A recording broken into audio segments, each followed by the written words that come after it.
खुलुमबाय Bodoland इंखं television studio आं हायनार सिगयारि दिनैनि गाहाय रादाबफोराव दङ। कनेन्द्र बसुमतारिनि दाबि एबसु आरो एबसुनि दैदेनगिरिफोरखौ मुं सुग्राफोरा गासैबो एबसुआव थावरिनो हायै दैदेनगिरिफोरसो। 14 आगस्टनि गेजेराव जनता भवननि गासैबो गोजाम फाइलनि खामानिया जाफुंगोन। मार्चआव जागोन माजुलिनि उफेरा बिसायख'थि। क'क्राझाराव फिसाज्लाया बिमाखौ बुथारदों। आसाम पुलिसआ साथाम सोरां सिखावनि थाखाय 5 लाख रां बान्था फोसावदों। गसाइगावआव रेलजों सौग्रावनानै 2 सुबुंनि जिउ खहा। दानिया फैदो आबुं रादाबाव।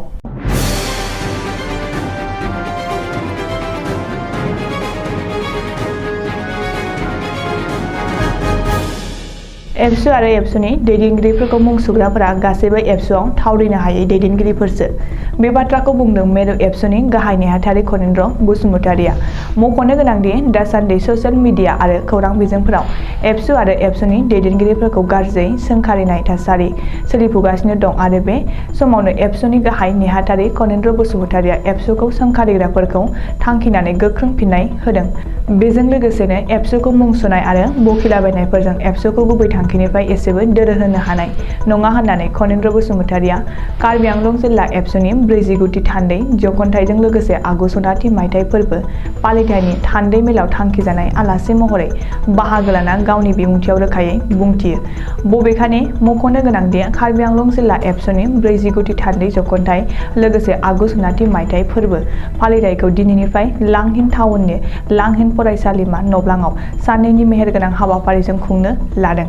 बे एखे बुब्लियावनो आरो गंसे जौसाङावनो 47थि कसारी समाज, 34थि दुलाराय बर' आइजो अनसाय आफाद आरो 19थि दुलाराय बर' हारिमु आफादनि बोसोरारि जथुम्मायाबो खुंफुंजागासिनो दं।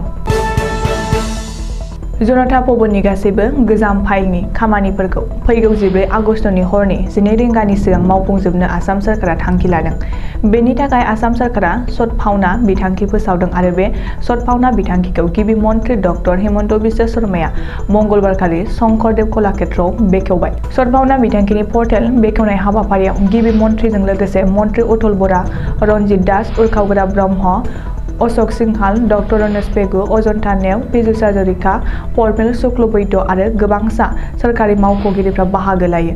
मख'नो गोनांदि सदभावना बिथांखिनि नोजोर आरो थांखिया आसाम सेक्रेटारियेट मावख'नि गासैबो गोजाम फाइलफोरखौ मावफुंनाय। बेनि थाखाय सम खाना होखानाय जादों। 14 आगस्टनि हरनि 12 रिंगानि सिगां जनता भवननि गासैबो गोजाम फाइलफोरखौ मावफुंगोन। नाथाय बेनि थाखाय फाइलआ दिन्दां जाना थानाय सुबुंफोरा फैगौ दाननैनि गेजेराव गावनि फाइल नम्बर एबा कमिसनार दैथायहरनाय लाइजाम नङाब्ला डिरेक्टरा दैथायहरनाय लाइजामखौ पर्टेलनि गेजेरजों जमा होनांगोन। मख'नो गोनांदि फैगौ 2023 मायथाइनि 10 मे खालारखालि जनता भवनाव गासैबो फाइलफोरखौ पेपारलेस एबा पेपार गैयै फाइल खालामनायनि थांखिजों आसाम सोरखारा बे हाबाफारिखौ लादों। रायजोआव आरोबाव उफेरा बिसायख'थि। फैगौ मार्च दानाव आरोबाव उफेरा बिसायख'थि जानायनि लामायाव। मख'नो गोनांदि आसामनि मोनसे हाइ प्रफाइल बियाब माजुलियाव फैगौ मार्च दानाव उफेरा बिसायख'थि जानो हागौ। आथिखाल मिरुनि केबिनेट मन्थ्रि आरो आसामनि बारग' गिबि मन्थ्रि सर्बानन्द सन'वालआ थांनाय बोसोरनि अक्ट'बर दानाव एमएलए मासि एंगारना रायजो सभायाव थांनायनि उननिफ्रायनो माजुलि बियाबा लांदां जानानै दं। नाथाय उफेरा बिसायख'थिनि थाखाय बिसायख'थि आय'गआ दासिमबो खालार फोसावाखै। अब्लाबो माजुलिनि उफेरा बिसायख'थिनि थाखाय खुंथाय गोहोआव थानाय बिजेपिजों लोगोसे हेंथा दोलोआबो जानजि खाफ्रादों आरो थियारि खालामदों। ओरैहाय माजुलिनि थाखाय बिजेपिआ बिजाथि सायख'खाबाय। बिसायख'थि आय'गआ उफेरा बिसायख'थिनि सान फोसावखालिनो बिजेपिआ बिजाथि फोसावगोन होननानै रायजोआरि बिजेपिनि आफादगिरि पबेश कलिताया खौरांगिरिनि सिगाङाव फोरमायदों। मख'नो गोनांदि फैगौ मार्च दानाव माजुलिनि अनगायैबो गुबुन बियाबाव उफेरा बिसायख'थि जानो हागौ होननानैबो गोबाङानो सन्देह खालामदों। मानोना माजुलिनि अनगायैबो रायजोनि माखासे बियाबाव उफेरा बिसायख'थि जागोन होनना गिबि मन्थ्रि डक्टर हिमन्त बिश्व शर्माजों लोगोसे बिजेपिनि आफादगिरि पबेश कलिता आरो बिजेपिनि गोबांसा दैदेनगिरिफ्रा सम सम दाबि खालामबोदों। क'क्राझाराव जौ फाग्ला फिसाज्लानि गाग्लोबनायाव बिमानि जिउ खहा। क'क्राझार मरनय साहा बागाननि दिंदिंआव जादों बे जाथाया। जौ फाग्ला फिसाज्लानि गाग्लोबनायाव जिउ गोमानाय आइजोखौ पिमसारि फेंग्रा होननानै सिनायथिदों। जाथायनि बागै ओनसोलनि सुबुंफ्रा फोरमायनाय बादिब्ला पिमसारि फेंग्रानि जौ फाग्ला फिसाज्ला प्रतेशआ सानफ्रामबो जौ लोंना फैना रां रुफा आरो बायदि बायदि बिथिंखौ लाना बिमाजों नांज्लाय खमलाय खालामफैयोमोन। बेबायदिनो थांनाय हरावबो प्रतेशआ जौ लोंना फैनानै बिमाजों नांलायफैयो आरो बे जाथाया उननि समाव गिख्रंथाव महर लायो।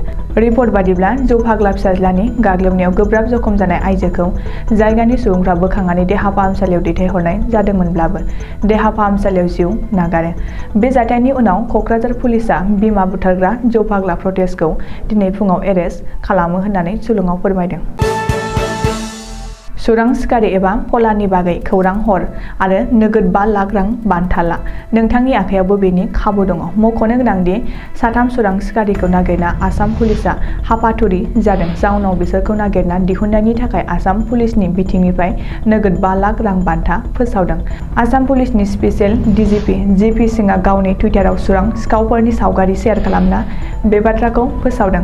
आसाम पुलिसजों साफायाव 2 लाख रां बान्था फोसावजानाय सुरां सिखारिफ्रा फारियै सतीसा थानानि बेन्दोंआव थानाय 1 नं आदापेटि गामिनि 35 बोसोर बैसोनि आताउर रहमान उर्फे बासा, बे दरसे गामिनिनो 36 बोसोर बैसोनि आब्दुल मार्टिन उर्फे काला आरो सतिया मिलनपुरी 35 बोसोर बैसोनि आजमत आली उर्फे नकल होननानै जी.पी. सिंहआ टुइटाराव फोरमायदों। मख'नो गोनांदि सायख'जानाय साथाम सुरां सिखावरिफोरनि बागै खौरां हरना गान्दा गं बोखांनाय पुलिस बिफानखौ मदद खालामोब्ला 5 लाख रां बान्थाखौ मोननो हागोन। रिपर्ट बादिब्ला बिसोर साथाम सुरां सिखारिफोरा रायजोनि माखासे जायगायाव गान्दा गावथारनानै गुबुन रायजोआव गं फानहरबाय। मोनसे दुखुनांथाव जाथाय। गसाइगाव महकुमानि सिङाव थानाय आमिनखाथायाव रेलजों सौग्रावनानै सानै सुबुंनि जिउ खहा जादों। मख'जाथावदि फुंबिलि 7 रिंगासो समाव आमिनखाथा गामिनि थागिबि बिना खातुनआ गावनि उन्दै गथ'खौ लानानै बेरायनाय समावनो हरखाब रेलजों सौग्रावनानै सानैबो जायगायावनो जिउ गोमायो। सुलुङाव मिथिनाय बादिब्ला रेलगारिजों सौग्रावनानै जिउ गोमानाय बिमा फिसाया आमिनखाथा गामिनिमोन।